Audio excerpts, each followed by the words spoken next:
todas as empresas falam de resultados. Aliás, os resultados precisam existir para que as empresas existam. Mas poucas empresas falam do que impede esses resultados. Elas não falam sobre as mentes quando elas adoecem.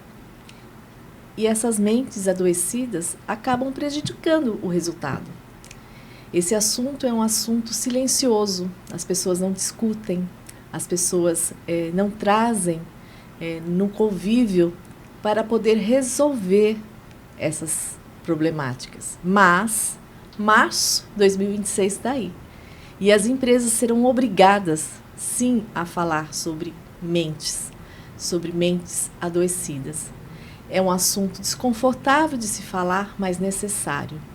Então, Energia que Fala traz nesse episódio esse assunto para ser discutido. E quando a gente discute, a gente traz oportunidades, traz soluções. E eu trago aqui Dona Maria do Socorro para conversar com ela sobre esses assuntos. E aí eu gostaria de fazer a primeira pergunta, Dona Socorro.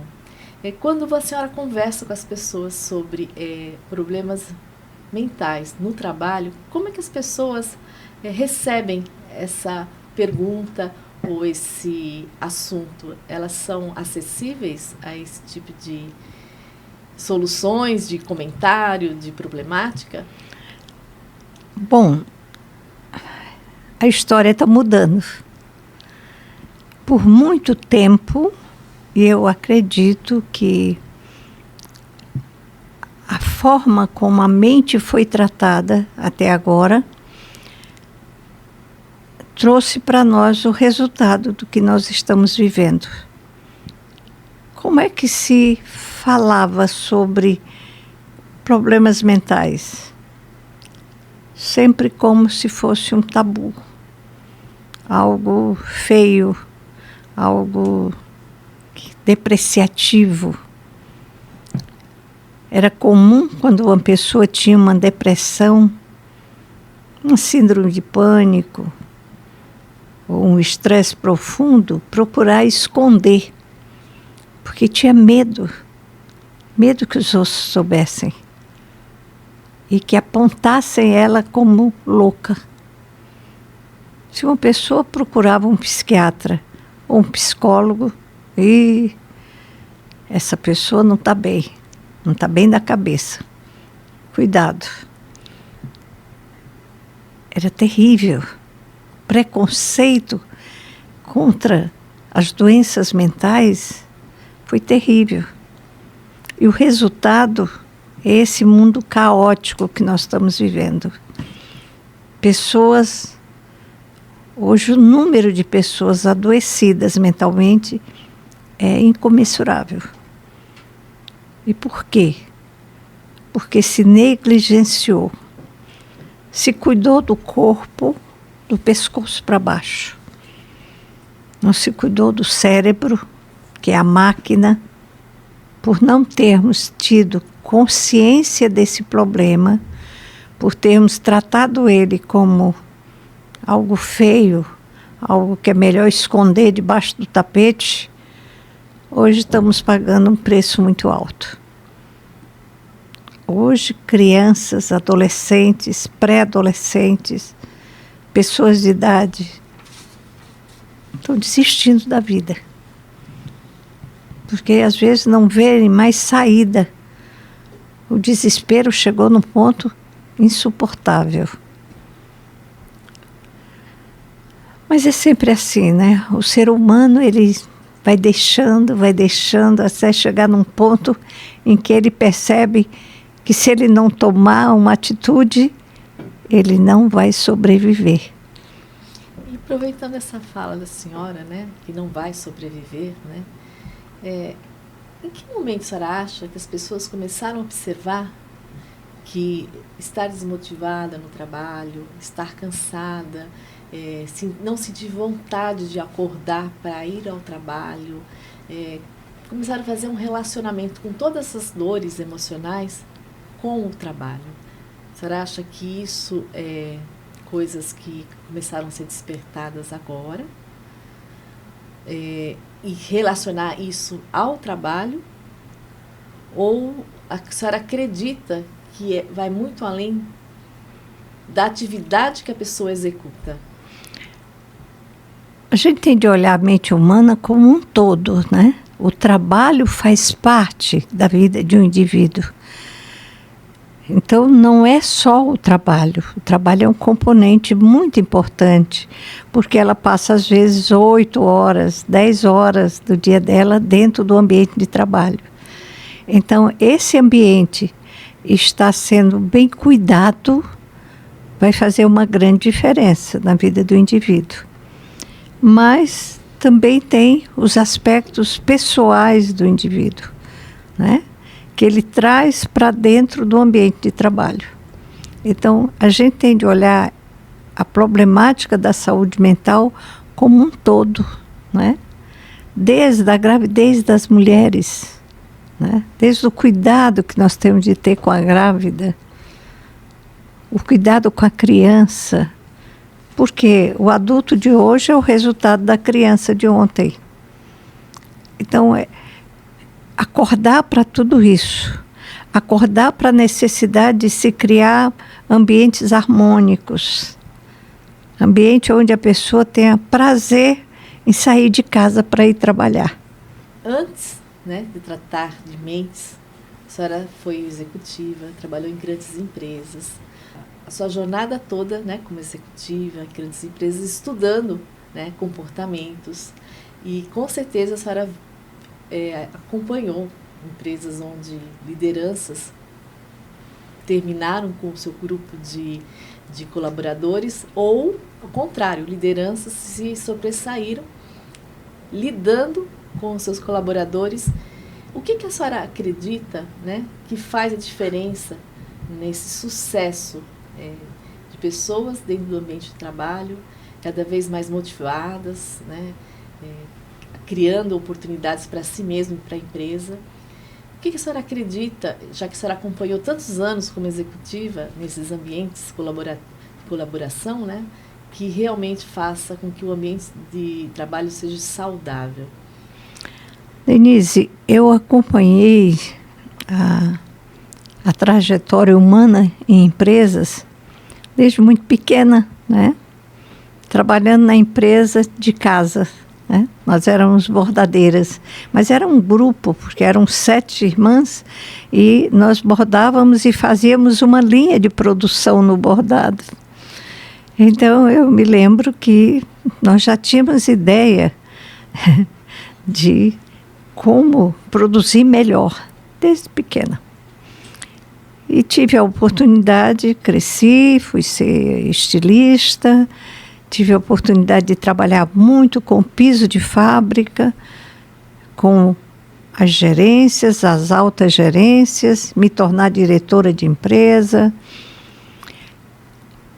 Mas uma coisa eu vi, as empresas que eu vi que prosperavam, que se mantinham no mercado, que atravessavam as crises que o mercado normalmente atravessa, eram empresas que se preocupavam com as pessoas. Porque a gente tem de ver que uma empresa não é porta, janela, parede, máquina. É gente. E gente doente não produz. Um indivíduo não é só uma coisa. Ele é um conjunto de coisas que acontecem na vida dele, né? Trabalho é muito importante. Como eu disse, é quase 8 horas por dia dentro do trabalho. Vamos lembrar que ele chegou no trabalho ali na adolescência. Mas antes disso, ele não tinha o trabalho. Não existia empresa na vida dele. Existia família, né? Sim. Existiam pessoas ao redor dele. E muitas delas programando a cabeça dele. E quando chega no trabalho, começa a ter os gatilhos, né? Aquele gatilho de rejeição que eu senti quando era pequena. E agora eu me sinto rejeitado dentro do grupo de trabalho. E eu acho que é porque eles me rejeitam. E às vezes o problema está lá atrás, naquela rejeição que eu tive em casa, dos irmãos, ou do pai, ou da mãe, nas preferências, e eu nunca fui o preferido de ninguém. E aí eu me sinto incapaz, eu me sinto um enorme complexo de inferioridade. E eu desenvolvo isso dentro do trabalho, porque os meus gatilhos começam a pipocar. Então nós temos de olhar esse assunto com muito cuidado, olhando todas as fases da vida de um ser humano e tratando essa mente que está doente da forma correta.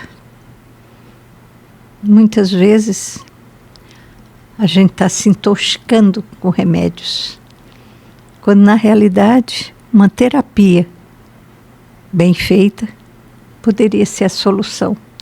Sim. Por quê? Porque o que nos falta é conhecimento.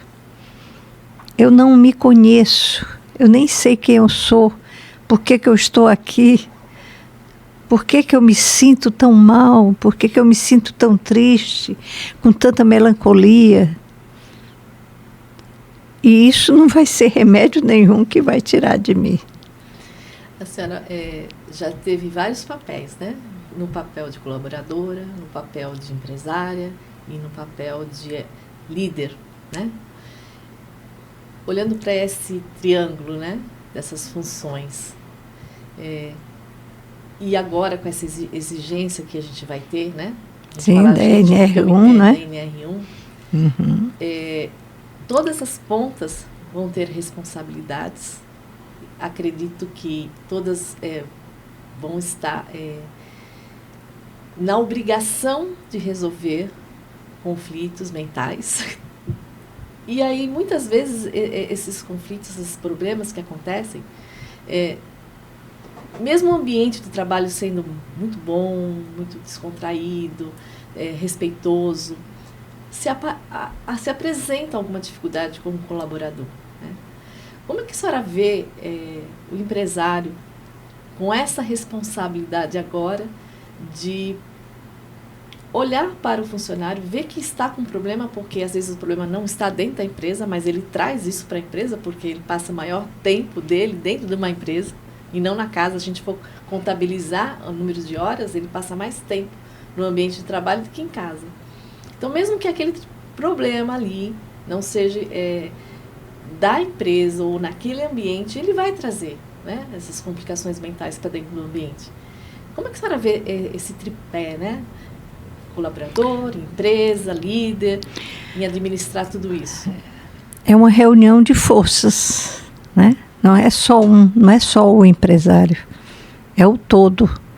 Vão ser todos os indivíduos envolvidos na dor que vão curar a dor. Não é só um, não é? Mas o que eu sinto com essa norma que não é nova, na realidade, a NR1, ela sempre existiu, sempre houve uma responsabilidade da empresa com os seus indivíduos. Agora, ela é lei no sentido de que se não for cuidado, vai ser multado, enfim, vai ter um peso financeiro. Mas eu acredito que os empresários vão se voltar para o problema com muita vontade de resolver, com muita vontade de ajudar os seus funcionários. Por quê? Porque a perda financeira que está acontecendo nas empresas é enorme. A perda de produtividade está terrível. Porque uma pessoa com estresse profundo, com um burnout, com uma síndrome de pânico, com uma depressão, essa pessoa não produz nada. Ela acaba indo só por obrigação mesmo. Ela está se arrastando,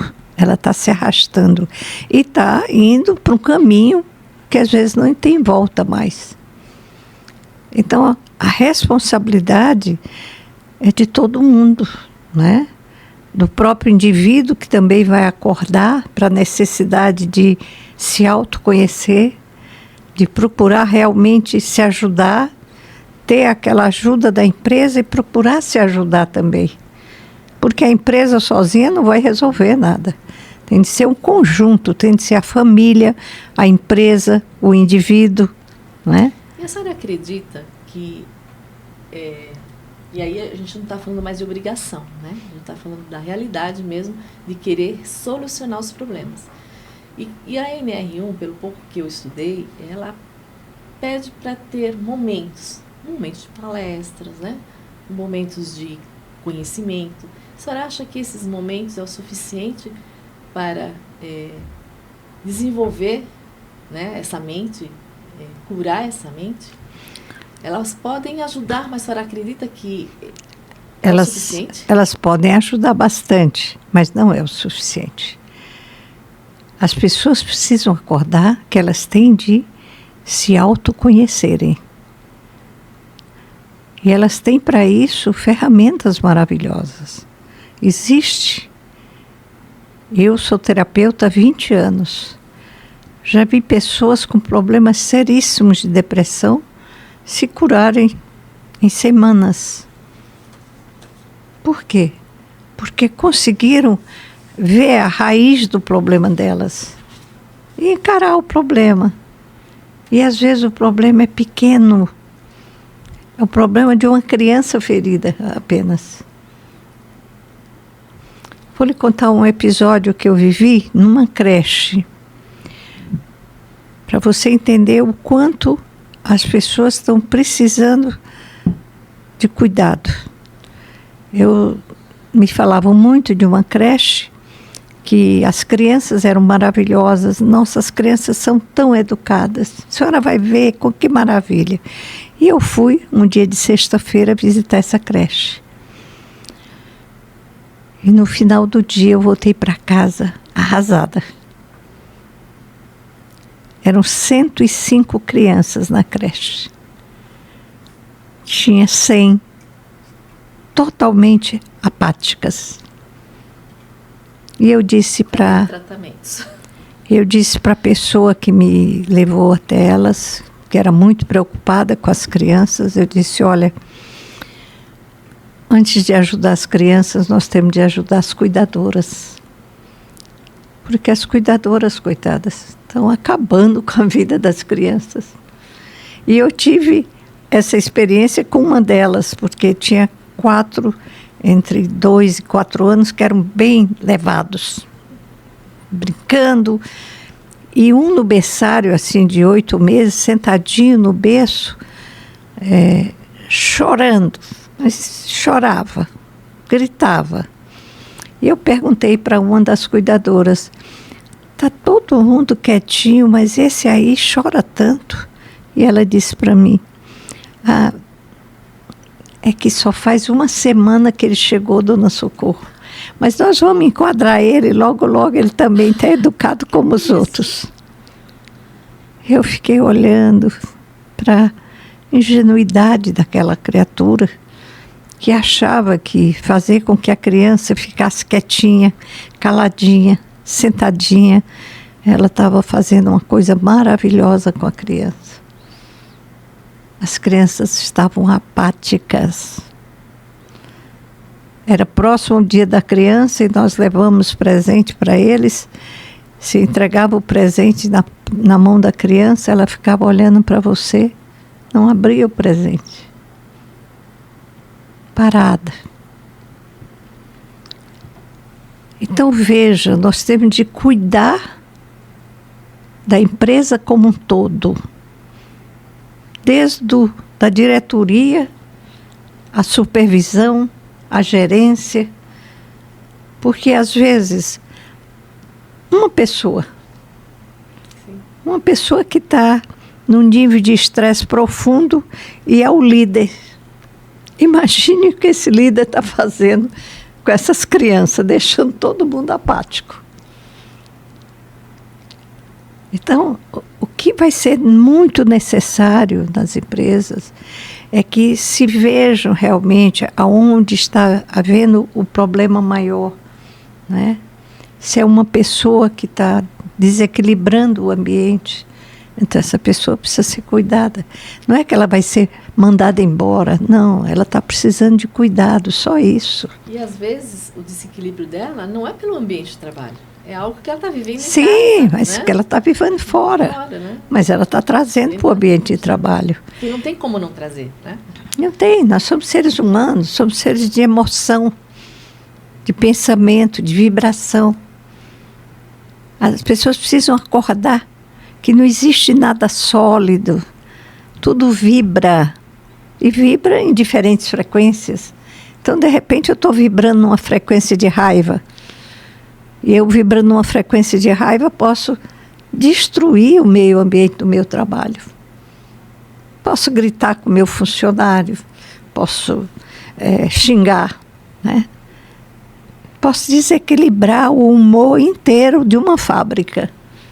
Um só. Aí a senhora vê essa exigência da NR1 agora com o psicossocial, né? É assim que se fala, psicossocial? Isso.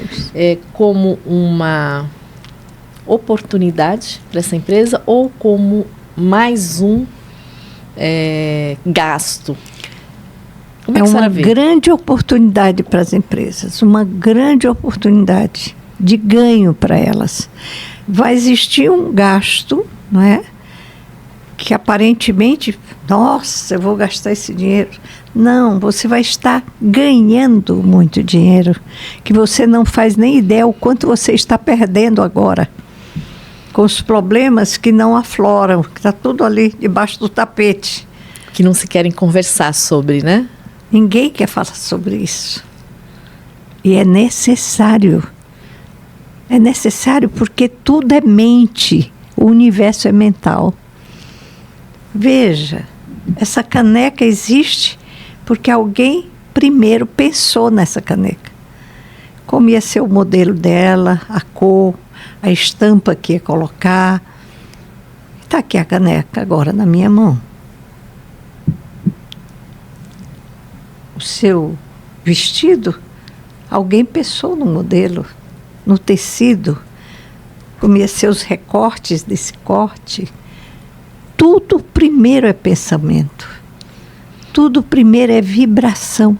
Ou seja, se eu estou pensando em medo e vibrando no medo, eu não vou produzir nada bom para naquele ambiente de trabalho. Não tem como. Se eu sou um criador de realidade, porque eu crio com a minha vibração, com o meu pensamento que se torna vibração nos meus sentimentos.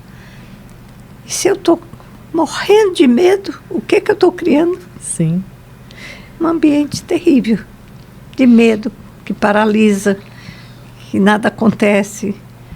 E as empresas não percebem que pessoas com medo, pessoas inseguras, pessoas com baixa estima, é difícil elas produzirem sucesso. E o sucesso passa pelo grupo de trabalho da empresa. Então, eu preciso ter na minha empresa pessoas equilibradas, pessoas motivadas, pessoas felizes, pessoas que são autorresponsáveis. Porque hoje, o que acontece? A angústia é tão grande que todo mundo quer terceirizar. Sim. Eu estou assim por causa do meu marido. Não, eu estou assim porque eu não estudei, porque minha mãe não deixou, meu pai. Eu estou sempre arrumando um culpado. Inclusive, eu vejo essa NR1 um pouco uma terceirização aí dos governantes, né? A gente não aguenta mais pessoas indo para o INSS por conta de doenças mentais. Então, terceiriza o ator para a empresa. Resolvam. E você olha uma coisa, o que existe nos governos? Um ambiente terrível. Um ambiente de medo, de opressão, de escassez, né? De corrupção, de roubo. Esse ambiente é terrível para as pessoas, né? E agora a coisa cresceu tanto que o governo diz, bom, eu tenho que terceirizar com as empresas. Exatamente. Né? E aí, dona Socorro, todas as vezes que a gente vem para o podcast, né? E principalmente quando é a senhora que é a convidada do programa, as pessoas lá no escritório já ficam ansiosos para assistirem. E dessa vez eu fiz diferente. Eu levei para elas, olha, a gente tem um programa assim, assim, e eu gostaria que vocês fizessem algumas perguntas para eu levar para a dona Socorro. Não preciso se identificar, às vezes ficam aquela, né? Então, E aí eles fizeram algumas perguntas e, olha, uma delas fala sobre o medo. E eu até tinha colocado por último, mas já que a gente estava falando do medo, eu trouxe essa pergunta para a senhora responder. Eu não tenho o nome de quem fez a pergunta. Não, nem precisa. Mas, assim, a pergunta sobre medo foi a seguinte: por que eu tenho tanto medo, inclusive de perder o emprego? Esse medo chega a me paralisar, prejudicando o meu desempenho no trabalho e as minhas relações em casa. Muito bem. Você fez uma pergunta que povoa a maioria das mentes. O medo. O seu medo tem raízes profundas. Tem tantas coisas que a gente não cabe aqui agora falar, levaríamos muito tempo. Mas eu posso lhe dizer algumas, para você ter alguma ideia de onde vem esse medo. Primeiro, sente e lembre um pouco como era a sua infância. Você tinha medo do escuro? Você tinha medo das histórias que contavam de alma, de espírito? Você tinha pesadelos? Você tinha medo de bicho-papão? Homem velho? Esses medos estão vibrando dentro de você. Estão gravados no seu subconsciente. E agora eles se retratam em várias coisas na sua vida. Medo de morrer, medo de perder o emprego, medo de acontecer desgraças com seus filhos. Medo. O medo está lhe paralisando. E veja, ele não existe. Ele é criação da sua mente. Dessa mente de criança assustada. Né? Às vezes, medo de um pai que chegava bêbado em casa e ameaçava a mãe de bater. São tantos medos que uma criança pode passar e se tornar um adulto medroso, incapaz, cheio de carências. Então, o medo da pobreza é terrível. Medo da escassez. Medo de não ter o suficiente para educar os filhos. Medo de não ter dinheiro na velhice e passar muita necessidade. Que pena, não é? As pessoas estão sentadas, criando uma vida terrível para si. Porque como eu sou um criador de realidade, quando eu tenho medo, eu estou criando mais medo. Mas eu tenho uma surpresa muito boa para você. O Janeiro Branco está chegando. E nesse Janeiro Branco eu te trago alguma coisa que vai exterminar com o teu medo. Aguarde, está muito próximo. Eu venho prometendo isso a vocês e tenho certeza que vocês vão ficar muito felizes com a surpresa que eu tenho no Janeiro Branco para vocês. Aí eu vou aproveitar, veio agora na minha cabeça isso aqui, vamos ver se dá certo, né? No episódio passado, nós tivemos muitas visualizações, muitos questionamentos, inclusive vieram mensagens para a gente sobre a senhora, sobre várias questões, né? Alguns a gente conseguiu até responder pelo direct. Então, o que eu queria propor para a senhora, quem estiver nos assistindo, e tiver alguma pergunta para fazer para Dona Socorro, mande para a gente. Aí no próximo episódio a senhora responde. O que a senhora acha? Acho ótimo. Vai ser um prazer. A gente poderia fazer esse impacto, né? Com os nossos ouvintes que estão aí. Mande perguntas para a Paulista Gás, para o nosso Instagram no direct. A gente vai anotar. E no próximo episódio, quando a Dona Socorro trouxer essa novidade, que todos nós estamos ansiosos, e eu tenho certeza que vai ser muito bom para todos, a gente vai respondendo. Porque não só o nosso grupo, né, de colaboradores dentro da Paulista Gás que tem curiosidade por várias questões que se trata da saúde mental. Então a gente abre esse espaço. E a Paulista Gás sempre teve esse compromisso de levar conhecimento, de levar uma energia além do gás. E a gente identificou que a senhora leva uma energia muito boa para a casa das pessoas. Então o nosso compromisso hoje é todos os meses trazer, né, algo novo com a senhora, né? Porque as pessoas estão curiosas, as pessoas estão sedentas de conhecimento. E a senhora é um poço de conhecimento, né? Então, mais uma vez, a gente agradece por a senhora estar aqui. E eu vou fazer uma última pergunta e depois eu queria que a senhora fizesse uma mensagem de Natal para os nossos ouvintes. Eu achei que essa pergunta aqui, são várias, mas acho que essa aqui também ficou bem interessante, que as pessoas talvez... Tem outras pessoas que estejam nesse mesmo caso. Dona Socorro, eu acordo cansado todos os dias. Meu trabalho exige muito do meu corpo e da minha mente, mas eu não posso simplesmente sair dele. Eu preciso reorganizar na minha mente para conseguir continuar nesse trabalho sem adoecer? Sim, você tem como sim continuar nesse trabalho sem adoecer. Você vai ter de fazer algumas coisas. Primeiro, eu quero que você entenda que você é o senhor da sua vida. Você está cansado e às vezes esse cansaço não é seu. É um cansaço que vem lá daquela criança que ouviu muita gente se queixando de trabalho, que trabalho é pesado, que trabalho é duro.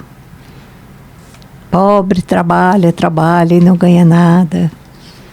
Sabe, essas lamentações horrorosas podem estar afetando você.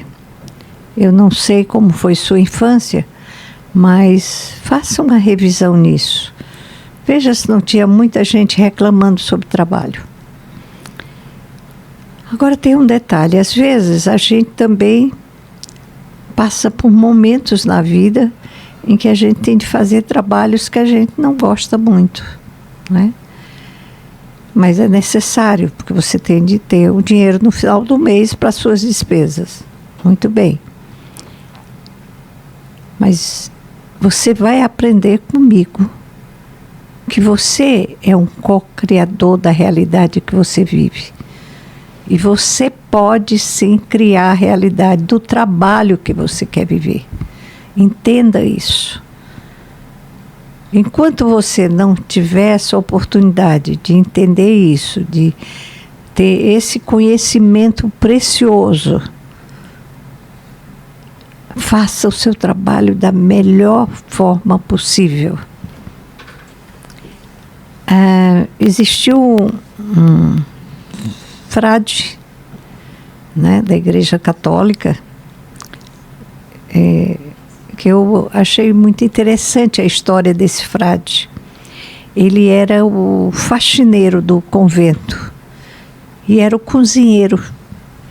E ele dizia que ele detestava cozinhar, mas ele foi durante 30 anos o cozinheiro do convento. E esse homem tinha uma influência tão grande com a presença dele, que bispos vinham até a igreja onde ele estava fazendo o trabalho dele, para pedir conselhos a ele, que era um faxineiro. Extraordinária a vida deles. O nome dele é São Lourenço da Compaixão. Mas como é que ele trabalhou 30 anos numa coisa que ele não gostava? Ele levantava de manhã e ele dizia: hoje eu vou cozinhar para Deus. eu vou fazer um almoço maravilhoso, porque eu vou fazer para Deus. Se lembre, tudo que você está fazendo para uma energia maior. Para a tua energia, para a tua essência. Faça com prazer. Dê o seu melhor agora nesse trabalho que você está sendo tão difícil para você. Nesse capricho. Porque esse universo é feito de leis. E tem uma lei que é maravilhosa, que é causa e efeito. A mesma lei de Isaac Newton. Ação e reação. Então se lembre, quando você faz alguma coisa, mesmo sem gostar, mas você faz do seu melhor, querido, vai voltar para você algo muito melhor. Porque tudo é causa e efeito. Se eu faço bem, volto bem. Se eu faço mal, volto mal. Não tem como. Não dá para escapar disso. Então pode ter certeza. Examine de onde vem esse cansaço tão grande. Talvez ele não seja seu. E abrace com carinho esse trabalho. E você vai ver como de repente ele não é tão pesado assim. E quando você estiver naquele trabalho que você vai estar, porque você vai criar essa realidade, você vai lembrar e vai dizer, eu tive uma bela experiência naquela época. Perfeito. Aprendi algo com a senhora e a senhora contando, né, das leis, é sobre a dualidade. Tudo é branco, preto, tudo é uma dualidade, né? Tudo tem dois lados. Os dois lados, exatamente. Então, não existe a possibilidade de a gente estar num emprego, numa posição, num ambiente que não tenha um lado de luz. Então, assim, é um exercício que eu aprendi, inclusive com a senhora, de olhar, né? Poxa, deixa eu desviar o olhar do escuro e deixa eu olhar para o claro. Deixa eu desviar o olhar, né? Os meus pensamentos de aborrecimento, de tristeza, de medo. Deixa eu olhar para um outro, né? E criar historinhas que desviem meu pensamento disso. Então, eu acho que é um pouco sobre isso, né? Sim. A gente estar num ambiente e tentar olhar o lado positivo daquilo, né? Daquilo que me traz alguma coisa ruim, mas sempre vai ter um lado bom daquilo, e focar no lado bom. Eu falo muito para os meninos que trabalham com a gente, né? Às vezes tem pessoas que vão até procurar emprego, numa entrevista diz, mas eu preciso muito trabalhar, eu sei que esse trabalho de carregar gás, né, não é gratificante, né? E acaba entrando na empresa e até sai, e outros até vê um lado bom nisso, né? Então eu sempre digo que é mais do que entregar um gás, é mais do que carregar um peso, né? Que é um bujão de gás, que não é fácil. Eu sempre ponho para eles, imagine que ali é uma casa onde a dona de casa está preparando a refeição para as crianças que têm que ir para a escola, tem o horário. O que você está levando para ela é muito mais do que o produto, né? É algo... Então, assim, fazer com que as pessoas entendam que, por mais que seja simples aquele serviço, né? Aquela atividade, existe algo por trás muito melhor, muito maior do que só aquela tarefa, né? Sim. Então, é uma maneira de resignificar, não é? Sim. A gente tem de olhar que o trabalho da gente, por mais simples que ele pareça ser, é de uma importância enorme. Veja o trabalho, por exemplo, de uma faxineira. Imagine se não tiver alguém que faça uma boa faxina. A casa vai ficar insuportável se não tiver alguém que limpe a casa. Não vai dar nem para viver dentro daquela casa. E é uma pessoa simples que faz aquilo. E quantas faxineiras a gente não encontra que educaram filhos, hoje médicos, advogados, Sim. engenheiros, e ela educou-os com aquele trabalho. Perfeito. Né? Que às vezes poucos reconhecem e que é tão importante. Né? Sim. Esses dias, acho que foi da senhora mesmo que eu ouvi do simples, né? Que o simples às vezes não, muitas vezes entrega muito mais do que algo, né? Sim. As coisas maravilhosas estão na simplicidade. Não estão nas coisas muito rebuscadas, muito não. A gente vai conversar muito sobre isso no Janeiro Branco. E aí, para a gente finalizar, gostaria que a senhora mandasse uma mensagem de felicidade, de esperança para todos que a gente nos acompanham. Denise, eu quero que você que está me vendo agora, vamos ter aqui uma conversinha. Você sabia que você pode, nesse Natal, tirar férias? Tire férias. Tire férias de tudo isso que foi desagradável na sua vida durante 2025. Tire férias do medo, tire férias da raiva, tire férias da inferioridade, tire férias da baixa estima, tire férias de tudo isso. Se olhe no espelho. Você tem vida, a vida vibra em você. E você pode dizer, converse com eles são tão pequenos. Veja, são tão mesquinhos, tão insignificantes. Converse com medo e diga, olha, estou de férias, estou fora. Vou dar uma descansada de você. E quem sabe, na volta dessas férias, você não volta diferente. Vamos nos encontrar no Janeiro Branco. E quem sabe você alonga essas férias aí de todas essas coisas que você não quer mais na sua vida. Um feliz Natal. Um 2026 cheio de luz. Cheio de expectativas positivas. De muita alegria. Eu quero, de coração para coração, te desejar um feliz Natal e um próspero Ano Novo. Linda mensagem. E eu vou complementar para as pessoas que estão aí, que quiser saber mais, né, da Dona Socorro. Tem lá o Instagram dela, Pensamento Iluminado, a gente vai deixar aqui nos comentários. Tem outras dicas que eu quero dar para vocês também, tem o TikTok também que eu vou deixar aqui, para vocês conhecerem um pouco mais do trabalho da Dona Socorro. E dizer para vocês, sejam eles colaboradores, sejam eles empresários, sejam pais, mães de família, pessoas, todas as pessoas que pensam, né, têm uma mente que tudo no mundo, tudo que passa na nossa mente é muito sobre nós. Então, quanto mais a gente conhecer a si mesmo, mais respostas vão chegar até a gente. E às vezes uma resposta é tão simples, né? E eu tenho muito compromisso com isso, por isso que a gente está aqui com a Dona Socorro.